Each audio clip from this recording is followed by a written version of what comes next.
بسم اللہ الرحمن الرحیم۔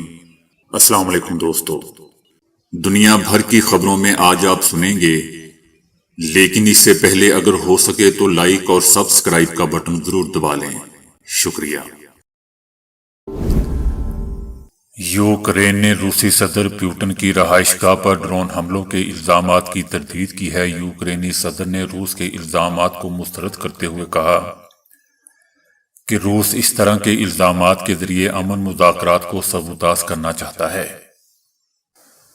یوکرینی صدر کا کہنا تھا کہ روس اس طرح کے دعووں کو یوکرین حملے جاری رکھنے کے جواز کو طور پر استعمال کر رہا ہے۔ ان کا کہنا تھا کہ روس ماضی میں بھی یوکرین میں سرکاری عمارتوں کو نشانہ بناتا رہا ہے۔ ان کا کہنا تھا کہ روس کو پائیدار امن کی کوششوں کو نقصان پہنچانے کی اجازت نہیں دی جا سکتی۔ عالمی برادری کو اس پر خاموش نہیں رہنا چاہیے۔ دوستو، یاد رہے کہ یوکرین نے صدر پیوٹن کی رہائش گاہ کو نشانہ بنانے کی کوشش کی۔ یوکرین نے 28 اور 29 دسمبر کے درمیان رہائش گاہ پر 91 لانگ رینج ڈرونز فائر کیے۔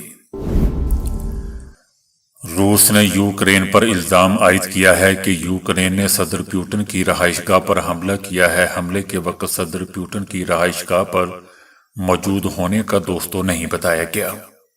روس کا کہنا ہے کہ یوکرین کے فائر کیے گئے تمام 91 ڈرونز مار گرائے گئے۔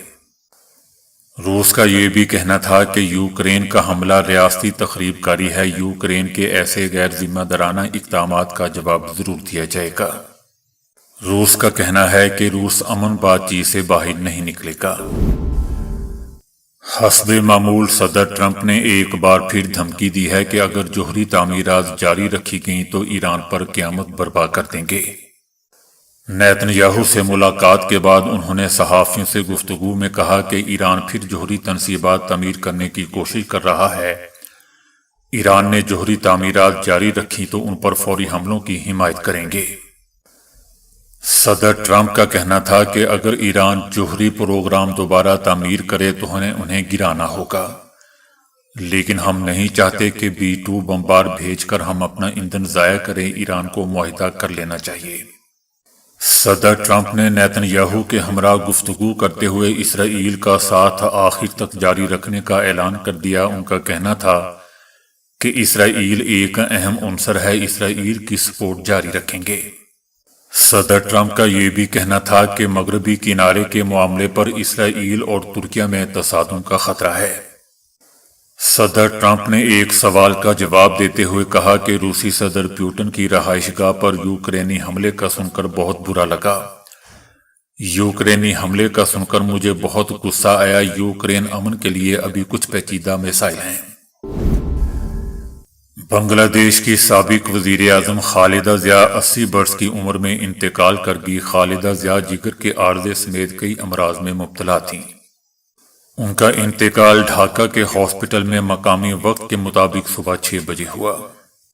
ڈاکٹرز کا کہنا تھا کہ زیادہ عمر اور متعدد پیچیدہ بیماریوں کے باعث ایک ساتھ ہر بیماری کا علاج ممکن نہیں تھا۔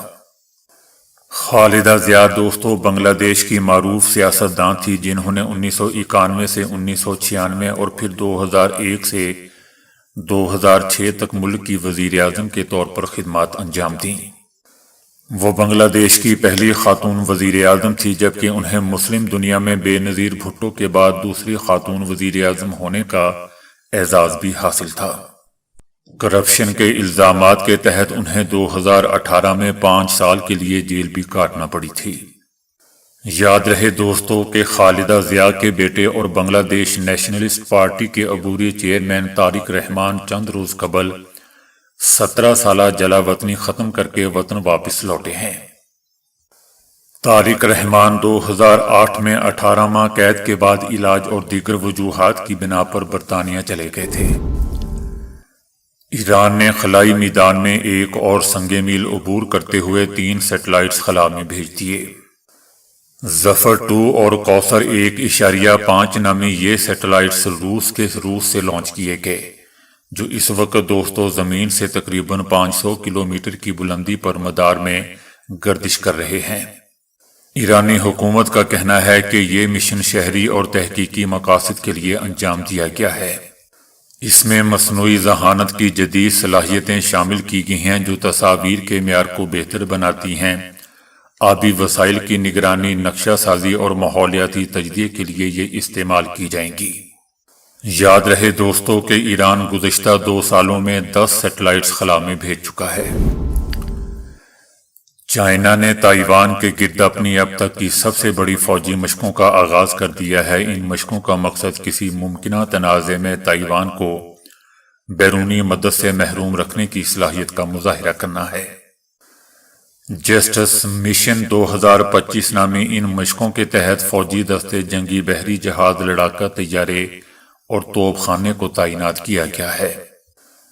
ان مشقوں میں تائیوان کا محاصرہ، زمین اور سمندر میں اہداف پر براہ راست فائرنگ اور فرضی حملوں کے ساتھ ساتھ اہم بندرگاہوں کی ناکہ بندی کی مشقیں شامل ہیں۔ تائیوان کے قریب ہونے کے لحاظ سے دوستو اب تک کی یہ سب سے بڑی مشقیں ہیں۔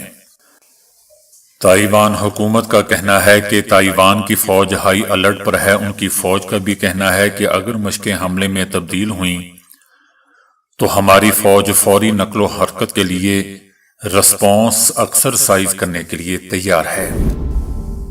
بھارت میں 2025 میں اظہار رائے کی آزادی کی خلاف ورزیوں کے 14,875 مقدمات درج کیے گئے تھے، جن میں 8 صحافیوں کو بھی دوستوں مار دیا گیا تھا۔ یہ انفارمیشن فری اسپیچ کلیکٹیو کی جانب سے جاری رپورٹ میں دی گئی ہے۔ اظہار رائے کی آزادی سے متعلق معاملوں کی نگرانی کرنے والی اس تنظیم نے اس عرصے میں سینسرشپ، عدالت کی طرف سے عائد پابندیاں، تعلیمی خود مختاری پر پابندی، فلموں کی سینسرشپ پالیسی سے متعلق پابندی اور کارپوریٹ مداخلت جیسے واقعات کو ریکارڈ کیا۔ اس تنظیم فری اسپیچ کلیکٹیو نے کہا ہے کہ اظہار رائے کی آزادی سے متعلق 40 حملوں میں سے 33 صحافیوں کو نشانہ بنایا گیا۔ افریقی ملک گانا میں نبوت کا جھوٹا دعویٰ کرنے والے شخص کے معاملے نے دوستوں نیا رخ اختیار کر لیا ہے، جہاں نامعلوم افراد نے اس کشتی کو آگ لگا دی جسے مبینہ طور پر عالمی طوفان سے نجات کا ذریعہ قرار دیا جا رہا تھا۔ خود کو نعوذ باللہ نبی قرار دینے والے شخص نے کہا تھا کہ اس کا دعویٰ ہے کہ 25 دسمبر 2025 کو پوری دنیا میں ایک بڑا طوفان آئے گا اور صرف وہی لوگ محفوظ رہیں گے جو اس کی تیار کردہ کشتیوں میں موجود ہوں گے۔ اس دعوے پر یقین کرتے ہوئے کئی افراد نے اپنی جائیدادیں فروخت کر کے کشتیوں میں جگہ حاصل کی، تاہم حالیہ واقعہ میں ایک نامعلوم شخص نے اس منصوبے کی علامت سمجھی جانے والی کشتی کو ہی آگ لگا دی۔ یہ واقعہ اس وقت دوستوں پیش آیا جب سوشل میڈیا پر ایک ویڈیو وائرل ہوئی جس میں ایک شخص کو ایک نئی مرسڈیز گاڑی میں دیکھا گیا جس کی قیمت تقریباً $90,000 بتائی جاتی ہے۔ مبینہ طور پر یہ گاڑی اس کے پیروکاروں سے جمع کی گئی رقم سے خریدی گئی تھی، جس پر عوامی رد عمل شدید ہو گیا۔ گانا کی سیکیورٹی فورسز نے اس شخص کو جھوٹی معلومات پھیلانے اور عوام کو گمراہ کرنے کے الزام میں گرفتار کر لیا۔ ایران کے سپریم لیڈر آیت اللہ خامنائی کے مشیر علی شمخانی نے آیت اللہ خامنائی کا پیغام پہنچاتے ہوئے خبردار کیا ہے کہ ایران کے خلاف کسی بھی جارحیت کا سخت اور فیصلہ کن جواب دیا جائے گا جو پہلے سے کئی گنا طاقتور ہوگا۔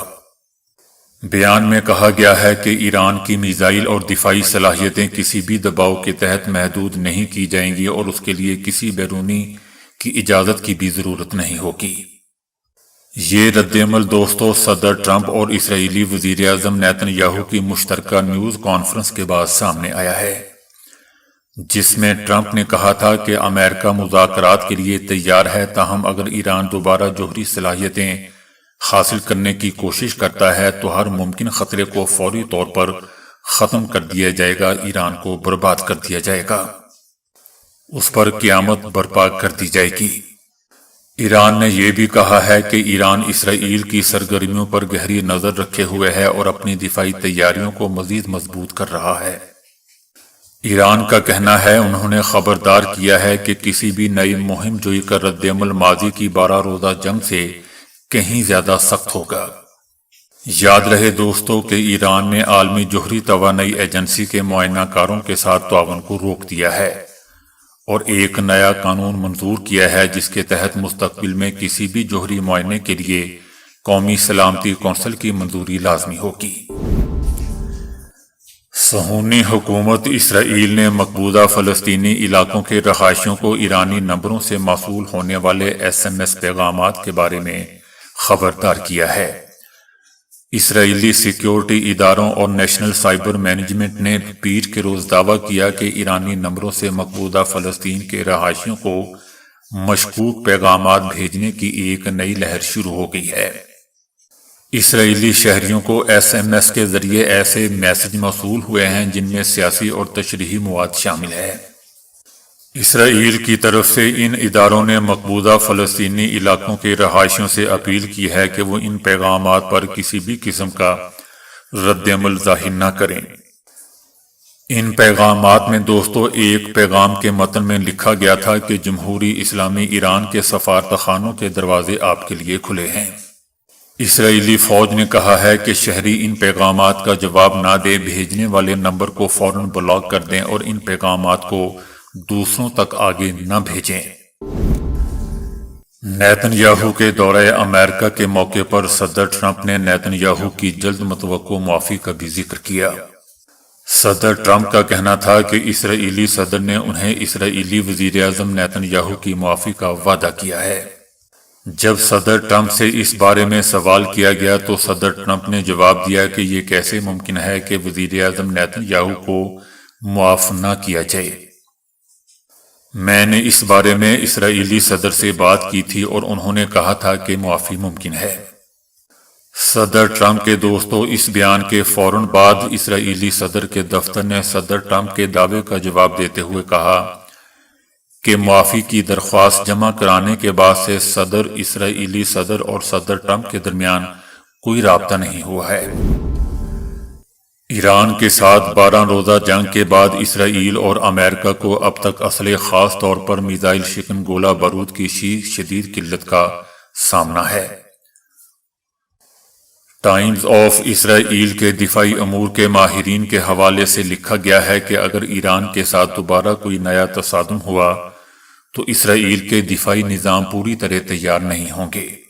ان کی رپورٹ میں کہا گیا ہے کہ گزشتہ جون میں ہونے والی جنگ نے نہ صرف ایران کے میزائل خطرے کی وسعت کو آشکار کیا بلکہ اسرائیل کے موجودہ دفاعی نظام کی حدود اور کمزوریوں کو بھی واضح کر دیا۔ یاد رہے دوستو کہ گزشتہ تصادم میں امریکی افواج نے بڑے پیمانے پر کردار ادا کیا اور ایران کی جانب سے داغے گئے تقریباً 500 میزائلوں میں سے کچھ کو تباہ کرنے کے لیے 100 سے 150 تھاڈ میزائل استعمال کیے۔ ہر ایک تھاڈ میزائل کی قیمت تقریباً $1,27,00,000 ہے۔ ان میزائلوں کے استعمال کے نتیجے میں امریکہ نے اپنے کل ذخائر کا تقریباً 1/4 حصہ صرف کر دیا۔ JINSA میں خارجہ پالیسی کے نائب ڈائریکٹر کا کہنا ہے کہ یہ تشویش بالکل حقیقی ہے۔ اسرائیل اور امریکہ دونوں نے اپنے میزائل شکن ذخائر کا بہت بڑا حصہ استعمال کر لیا ہے اور ہم ابھی تک جنگ سے پہلی کی سطح پر واپس نہیں پہنچ سکے۔ انہوں نے زور دے کر کہا کہ جون کی جنگ نے ایک سخت سبق دیا کہ جو کچھ ہمارے پاس پہلے تھا وہ کافی نہیں تھا۔ وال سٹریٹ جرنل کی ستمبر کی رپورٹ میں کہا گیا تھا کہ پینٹاگون نے اسلحہ ساز کمپنیوں سے پیداوار 2 سے 4 گنا بڑھانے کا مطالبہ کیا ہے۔ اس کے باوجود حتیٰ کہ اگر امریکہ اپنے تھاڈ میزائلوں کے ذخائر تیزی سے بحال کر بھی لے تب بھی اسرائیل ضمانت نہیں لے سکتا۔ وزیر دفاع خواجہ محمد آصف کی دوستوں خبر دینا حالانکہ کافی مشکل ہوتا ہے، لیکن چونکہ وہ وزیر دفاع پاکستان ہیں اس لیے ان کی خبر دینی پڑتی ہے۔ اب ان کا کہنا ہے کہ ہم مذاکرات کے لیے تیار ہیں مگر PTI تو گالیاں دیتی ہے۔ ان کا کہنا تھا کہ وزیر اعظم شہباز شریف نے 3 سے 4 بار مذاکرات کی پیشکش کی مگر PTI مذاکرات سے انکاری ہے۔ ان کا مزید کہنا تھا کہ اقتدار سب سے زیادہ عارضی چیز ہے، ہم مذاکرات کے لیے تیار ہیں مگر PTI گالیاں دیتی ہے۔